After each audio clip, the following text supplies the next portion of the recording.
اعوذ باللہ من الشیطان الرجیم، بسم اللہ الرحمن الرحیم۔ آج ہمارے ساتھ دو بچیاں ہیں، امامہ اور صہیبہ، اور ان سے ہم کچھ پوچھیں گے یا آپ کو کچھ پیغام دینا چاہتی ہیں۔ صہیبہ، آپ امامہ سے کیا پوچھنا چاہتی ہیں؟ پہلا حق کون سا ہے؟ کس چیز کا؟ قرآن؟ ہاں، امامہ آپ سے پوچھو کہ پہلا حق کون سا ہے۔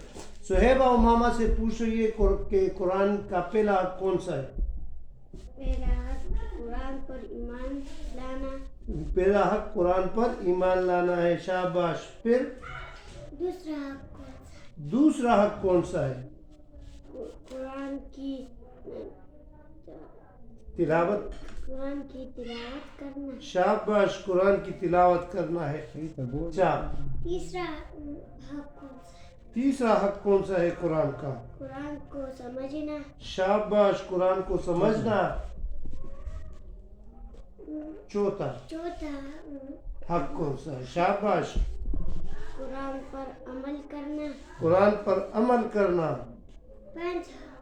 پانچواں حق کون سا ہے؟ قرآن کی دعوت کرنا۔ شاباش۔ چھٹا حق کون سا ہے؟ قرآن کو نافذ کرنا۔ شاباش۔ امامہ اور صہیبہ نے آپ لوگوں کے سامنے قرآن مجید کے 6 حقوق رکھے کہ قرآن مجید کے 6 حقوق ہیں۔ قرآن مجید کا سب سے پہلا حق وہ ہے قرآن پر ایمان لانا، جس طرح ہم آمنت باللہ میں پڑھتے ہیں، آمنت باللہ و ملائکتہ و کتبہ، تو وہ کتبہ میں قرآن شریف بھی آتا ہے۔ اچھا، تو اس نے پہلے بتایا کہ سب سے پہلا حق قرآن مجید کا جو ہے اس پر ایمان لانا ہے۔ ہر مسلمان کے لیے یہ ضروری ہے، یہ ایمان کا حصہ ہے کہ ہم قرآن مجید پر ایمان لے آئے۔ شاباش۔ آپ نے پہلا حق کون سا کہا؟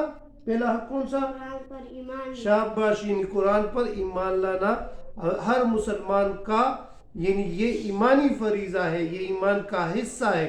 جو قرآن پر ایمان نہیں لاتا وہ مسلمان نہیں ہے۔ قرآن پر ایمان لانے کا مطلب یہ ہے کہ قرآن مجید اللہ تعالیٰ کی آخری کتاب ہے اور یہ حضور صلی اللہ علیہ وآلہ وسلم پر نازل ہوئی ہے۔ اس قرآن مجید میں ہمیں احکامات دیے ہیں، زندگی بتانے کا طریقہ بتایا گیا ہے، زندگی گزارنے کا طریقہ بتایا گیا ہے، اور مختلف قسم کے قرآن مجید میں قصے بھی ہیں، قرآن مجید میں ہدایات بھی ہیں، قرآن مجید میں ضرب الامثال بھی ہیں، مثلیں بھی ہیں، اور قرآن مجید میں سب سے زیادہ جو ہیں وہ انبیاء کا ذکر بھی آیا ہے۔ شاباش۔ قرآن مجید کا دوسرا حق آپ نے کون سا بتایا؟ قرآن کی تلاوت کرنا۔ شاباش، یعنی جب ہم قرآن مجید جو ہے اس پر ایمان لائے تو دوسرا حق اس کا یہ ہے کہ ہم اس کی تلاوت کر لیں۔ قرآن مجید کی تلاوت کرنا یہ ہر مسلمان پر فرض ہے، حق ہے کہ وہ قرآن مجید کی تلاوت کر لے۔ یعنی قرآن مجید کی تلاوت کرنا یہ ہے کہ اگر ہم الف لام میم پڑھیں تو اللہ تعالیٰ اس کے بدلے ہمیں ہر حرف کے بدلے 10 نیکیاں دیتا ہے۔ الف لام میم ایک حرف نہیں ہے، بلکہ الف لام میم 3 حروف ہے، الف الگ، لام الگ اور میم الگ۔ اور حضور صلی اللہ علیہ وسلم کا یہ حدیث بھی ہے کہ تم میں سے بہتر وہ ہے جو قرآن سیکھے اور دوسروں کو بھی سکھائے۔ اچھا امامہ، صہیبہ آپ نے تیسرا سوال پوچھا تھا، تو تیسرا سوال دوبارہ پوچھے۔ قرآن مجید کا تیسرا حق کون سا ہے قرآن مجید کا؟ قرآن کو سمجھنا۔ شاباش۔ اچھا، قرآن مجید کو سمجھنا۔ قرآن مجید جو ہے نا، یہ اس کی تلاوت صرف یعنی حق نہیں ہے، بلکہ قرآن مجید کو سمجھنا۔ جس طرح ہمیں میسج میں آتا ہے نا، اگر ہم کو میسج پڑھنا نہ آتا ہو تو اس میسج کا کوئی فائدہ پھر نہیں ہے۔ قرآن مجید کو ہم سمجھیں گے کہ قرآن مجید میں ہمیں کیا بتایا ہے۔ اگر ہم قرآن کو نہیں سمجھیں گے تو ہماری مثال ایسی ہوگی کہ ایک ان پڑھ کی، ایک نابینا کی، کہ وہ قرآن مجید کو تو پڑھتا ہے لیکن اس کو سمجھتا نہیں ہے۔ قرآن میں ہمیں کیا کہا ہے، کون سے احکامات دیے ہیں، تو قرآن مجید جو ہیں اس کو ہم کیا کریں گے؟ قرآن مجید کو ہم سمجھیں گے۔ اچھا، پھر قرآن مجید کا چوتھا حق کون سا تھا؟ قرآن پر عمل کرنا۔ شاباش، یعنی قرآن مجید کے جو احکامات ہم سیکھ لے اس پر پھر عمل کرنا ہے۔ قرآن مجید میں ہمیں مختلف احکامات دیے ہیں۔ قرآن مجید میں ہمیں کہا ہے کہ جھوٹ نہ بولے تو ہم جھوٹ نہیں بولیں گے۔ قرآن مجید میں کہا ہے کہ ہم غیبت نہ کریں تو ہم غیبت نہیں کریں گے۔ قرآن مجید میں کہا ہے کہ آپ لوگ جو ہے ایک دوسرے کے لیے حسد نہ رکھے تو ہم حسد نہیں رکھیں گے۔ قرآن مجید میں کہا ہے، حکم دیا ہے کہ نماز پڑھے تو ہم نماز پڑھیں گے۔ قرآن مجید میں حکم دیا ہے کہ زکوٰۃ دے تو ہم زکوٰۃ دیں گے۔ تو قرآن مجید میں بہت زیادہ احکامات ہیں، تو اس پر ہم عمل کریں گے۔ شاباش۔ قرآن مجید کا پانچواں حق کون سا ہے؟ قرآن کی دعوت کرنا۔ شاباش، یعنی قرآن مجید ہم خود تلاوت بھی کریں گے، اس پر جو ہے اس کو سیکھیں گے بھی، اس پر عمل بھی کریں گے، لیکن اس کے ساتھ ساتھ ہم اس کی دعوت دیں گے۔ دعوت مین کہ دوسروں تک پہنچائیں گے۔ قرآن مجید جو ہے وہ ساری دنیا تک پہنچائیں گے تاکہ لوگوں کو پتہ چلے کہ قرآن مجید میں ہمیں کون سے احکامات دیے ہیں۔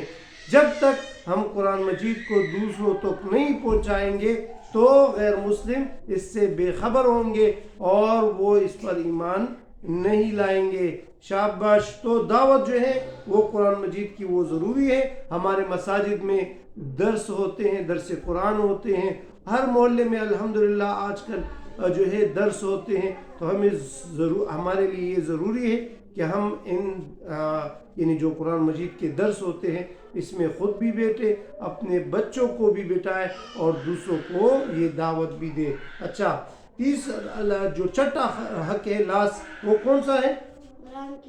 قرآن کو نافذ کرنا، یعنی قرآن مجید کو اپنے یہ جو ریاست ہے، ریاست کے جو امور ہے، ریاست میں جو فیصلے ہوتے ہیں تو وہ اس پر قرآن مجید جو ہے ادھر نافذ کریں گے۔ قرآن مجید میں جو سزائیں متعین ہیں وہ جو ہے نافذ کریں گے۔ چور کے لیے کیا سزا ہے؟ چور کا ہاتھ کاٹیں گے۔ چور کے لیے جو ہے کوئی اور راستہ نہیں ہے۔ اچھا، قتل کرے گا تو اس کو قتل کیا جائے گا۔ یہ سارے احکامات جو ہیں یہ ہمیں قرآن مجید میں بتائے ہیں، تو اس کو عملاً نافذ کریں گے۔ زکوٰۃ جو ہے یہ قرآن مجید، اگر ہم زکوٰۃ کو پورے ریاست میں جو ہے نافذ کر لے تو آپ یقین جانیں کہ نہ ہمیں قرض کی ضرورت ہوگی اور نہ ہمارے جو غریب طبقہ ہے، غریب عوام ہے، نہ وہ بھوکے سوئیں گے۔ ہمارے عمراء اتنے اس کے ساتھ اتنی دولت ہے کہ اگر ہم اس سے زکوٰۃ نکالیں تو بآسانی جو ہے ہم اپنی معیشت کو ٹھیک کر سکتے ہیں۔ تو آج ہمارے ساتھ تھی امامہ اور صہیبہ، آپ دونوں کا بہت بہت شکریہ۔ ان لوگوں نے آپ کو قرآن مجید کے 6 حقوق بتائے، آپ لوگ بھی اس کو یاد کر لیں۔ 6 حقوق دوبارہ آپ لوگ سن لیں کہ سب سے پہلے قرآن مجید پر جو ہے ایمان لانا ہے، قرآن مجید پر ایمان لانے کے بعد اس کی تلاوت کرنا ہے، اور پھر قرآن مجید کی تیسرا حق جو ہے اس کو سمجھنا ہے، چوتھا حق اس کا ہے کہ اس پر عمل کرنا ہے، اور قرآن مجید پانچواں حق یہ ہے کہ اس کی دعوت جو ہے پوری دنیا تک پہنچانی ہے، اور چھٹا اور آخری حق جو ہے وہ قرآن مجید کا کہ اس کو نافذ کرنا ہے۔ تو شاباش، یہ ایک اچھی معلومات تھی جو امامہ اور صہیبہ نے آپ تک پہنچائی۔ آپ کو امامہ اور صہیبہ کی یہ معلومات کیسی لگی؟ ہمیں کمنٹس میں ضرور بتائیے۔ السلام۔